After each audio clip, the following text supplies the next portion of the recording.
Hello friends and enemies, welcome to or back to Happy for Now. It's me, Isabel, here with one of my favorite videos to make every year. Listen, I love to love on a book. I love to love on a book, but I also love to hate on a book. I love to tell you why a thing did not work for me. I love when there's books I can tell you why it didn't work for me and it may work for you, but I also just love when there's a book where I'm like, no, just no, don't do this to yourself. So I'm here with my least favorite reads of 2025 and my DNFs that I did not track well, and I'm hoping again to have like quarterly or mid-year DNF check-ins with y'all. So this number is gonna skyrocket in 2026. But I did only have 5 books that like stood out in my brain as like, why did I read these? These were not good. So we're gonna dive in. If you loved one of these, I'm so happy for you. I'm glad it could work for you. There are very specific reasons why certain ones of these just did not work for me. There's also one on this list, which is going to be our number 5 spot, that I'm going to tell you right now. I would probably read more in this series because it was bad in such a specific way that I was like, but how does this continue in a series? Wait, I'm actually kind of intrigued, right? So, first things first, that number 5 spot for my least favorite reads goes to The Fucking Wrong Number by C.R. Jane. My friends met her at Villains and Vixens, were like, she's so sweet, and we all 3 decided to read this book, and we all 3 in our group chat were like, what is happening? What is going on? What is this? The whole time. Because this is just ridiculousness on top of ridiculousness. This is like bordering in like bonkers territory. This is a dark hockey romance, and I just feel like we smashed words together to make a new genre thing and have a definition for it. But also at the same time to like create something you just never thought about existing, like a stalker hockey guy.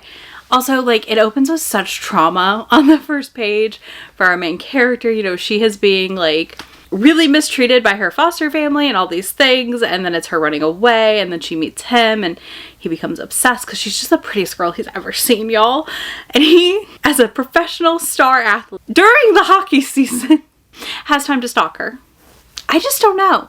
I just don't know that that's feasible. But, you know, it was a time. And part of me is like, I kind of want to read more in this series. And I kind of want to read the spinoffs. They're all going to be low rated. But I kind of want to because they're so weird and wild. Next, we have Holding the Reins by Paisley Hope. This one just made me angry. There is a video where I read Cowboy Romances last March. I can link it down below if I don't remember to and somebody wants it, remind me. And I got irrationally mad at this book because I am too familiar with the state of Kentucky, okay? It is the state north of me. My bestie May lives there. Like, I am too well aware of the state of Kentucky. And this author basically took a Canadian territory and mashed it onto the state of Kentucky. And I was like, that's not, no.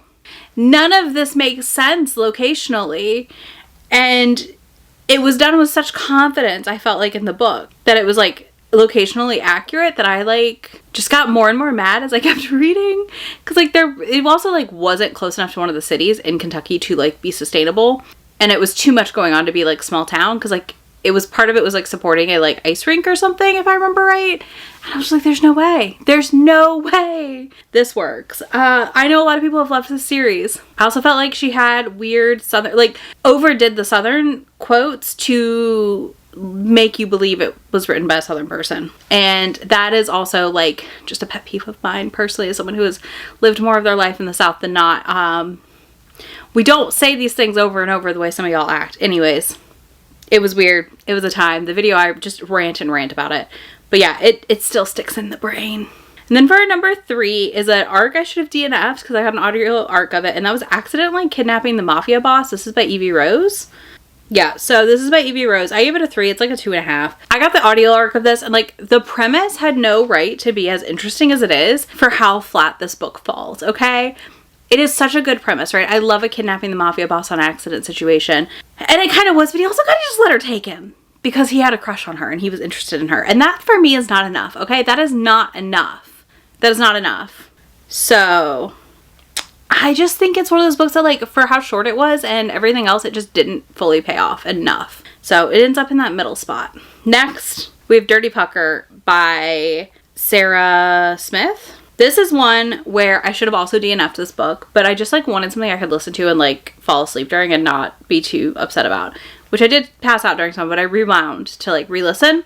But it was so boring and so generic that it has to be on my least favorites reads list, because we not only got zero like innovation or newness for a hockey romance, which I love a hockey romance, but like every one I've read usually has some sort of different thing where it stands out amongst its like peers, right? It's not the same book over and over. No. Same, just like a rinse, repeat, copy, paste of a book I've already read a million times almost in this. And I just was so bored. And like, he's the bad boy of the team, and he's known as the bad boy, and oh my god, she's gonna date him, and oh, that just shouldn't be. And I was just like, gag me. I'm over this. So it was just absolutely one of those disappointing reads. It was great for the airplane because I just kind of zoned out with it on. So there's that, I guess. But god, skip it. I cannot recommend. And then last but not least is a book I super duper should have DNF'd. I also kind of ranted and raved about this book, and that is Snapdragons by January Rain. I don't know why I did this to myself, but people I know and people whose reviews I often like loved this book. I hated this book. I got book 1 and 2. I think I got both of these for free on a Stuff Your Kindle day. So I read book 2, and I should have DNF'd it, and then I immediately deleted book 1 because that's how bad this was. This is a monster romance where he's basically like kidnapped and experimented on, and he turns into this like mishmash of different monsters. Like he can be a gargoyle, a ghost, a crocodile. He has like a jellyfish dick, which is the whole thing. I just like was like, how what are we doing here? Like, how are we gonna redeem this? So I just kept going, and I should not have kept going. Okay, this was like the worst book I read in 2025. And for whatever reason, I kept going, and here I am now, still traumatized, still scarred. I read this because they were going to be at Villains and Vixens, and I was like, I shouldn't have done that. Should not have done that. No ma'am. Should have DNF'd it. Should have had better self-control. But this book was god-awful. And it continues to haunt me because it just had too many things. Oh, he was also like a vampire. Like, I love a mishmash of a thing, but like there comes a point where it's too much and it's too many, and that is exactly what this book did. I was like, why are we here? Why are we doing all of this? This is too much. This is too much happening. So yeah, should have DNF'd it. It was definitely a worst of the year because it haunts me to this day. Okay, let's talk about my DNFs from 2025. Again, was not the best tracker of these. I admit to this. It is what it is. But we're going to talk about them because we've got to. The first DNF I had of the year, which I was very proud of myself, was an arc, was Wooing the Witch Queen by Stephanie Burgess. I was not in the mood for this. This was a cozy romantasy situation. It was not working for me at the end of the day. So it's kind of a soft DNF. I could return to it at some point, but for now it is not for me. Then I DNF'd Never Planned on You by Lindsay Hammeroff.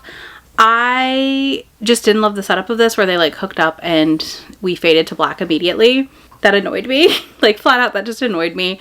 So I DNF'd it because I was like, I don't have the patience for this right now. So yeah. Sometimes my mood strikes and it was just like nope, I'm out, and I need to be better about that. Then Ready to Score by Jodie Slaughter, an author I've loved previously and enjoyed a lot. I didn't like this because it was two teachers who were basically like enemies, and I don't mind enemies to lovers. I cannot do enemies to lovers in the school, at work, at school. In our current political climate, that is just a nightmare to me. Sorry, not sorry. That is an absolute nightmare to me. I am not doing enemies to lovers at a school workplace in 2020 freaking 5 or 6 or anytime soon, because that is a no. That is a no for me. It's just a no. It's not a good idea. Then I DNF'd Cubs and Campfires. This one is by Dylan Drakes. I wanted to love this. This was a member's pick. I think most of us ended up DNFing it. I didn't like the writing. I was pretty bored throughout the book, and if I'm bored and your book's not that long, it's just not meant to be for me, so DNF. Now, the next two items, if you don't want to hear me talk briefly about the fanfics from a certain TERFs franchise, go ahead and skip to the outro, but these are the last two DNFs I had for 2025. I will note, I read them in an effort to be able to discuss them for the video I did about the fanfiction to publication pipeline and the issue happening there within with these particular specific fics and writers in this subgenre of, or this fandom community getting published. That is why I read what I read. I don't know that I willingly would have picked these up otherwise. Julie Soto's would have been my most tempting, but otherwise I was out. So first things first, I did DNF Rose in Chains by Julie Soto. It felt like I was reading exactly what it was. I didn't see a lot of newness in the opening. I've not read the original fic, so I can't compare and contrast, but it did not work for me. Then I also DNF'd The Irresistible Urge, which I tried harder on, I will say, because it was supposedly a whole new thing, and I really felt like the world's biggest find and replace I've ever read for a fic to publication pipeline. Because it's not AU technically, like it's semi-AU, but it's, you know what I mean? Like it's still fantasy setting, so I feel like the AU elements like didn't strip away a lot of the numbers. The numbers didn't strip away a lot of the serial numbers. So for me, did not work. Anyways, that's it. That is everything I hated and DNF'd in 2025. 2026 is going to be a heavier DNF year. I'm warning you now. There's going to be more negative videos around the books I read and DNF'd. As I go through my collection, you can see my shelves are shifting. As I read through these books, there's just no world in which I finish them all, and there's no world in which I'm not DNFing or unhauling a lot of them. From a first line, from a first paragraph, from a first chapter. It's just going to happen, and I think it's a natural part of reading, and it's also acknowledging my evolution as a reader and where I am now versus where I was when I bought some of these books. So there's that. Anyways, that's everything for this video. I want to know all about your DNF rate in 2025. Did you DNF books? Do you not DNF books? How many did you DNF? Are you in a race with my friend Heather over at Tia Booktubes, who is the DNF queen? Or let me know about some of your least favorites. What books like really disappointed you?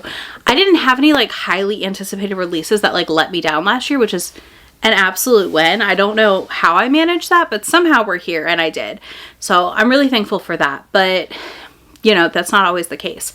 So I'd love to know what let you down this year. What were your least favorite reads? Any of that stuff down below. If you want to give me any of that, you're of course going to give me a thumbs down emoji on this video as a comment, not on the actual, you know, like dislike thing. Give me a thumbs down in the comments, or your favorite dislike emoji of choice, because hello, we have to. You can do that down below.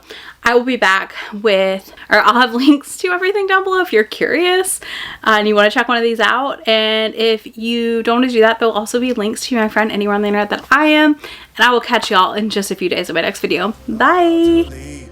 Already packing, come with me. I'm not really asking. We'll get away to a place where we don't know. About to see the world in action, what we can be, life with no distractions. We'll get away, this is what we waited for.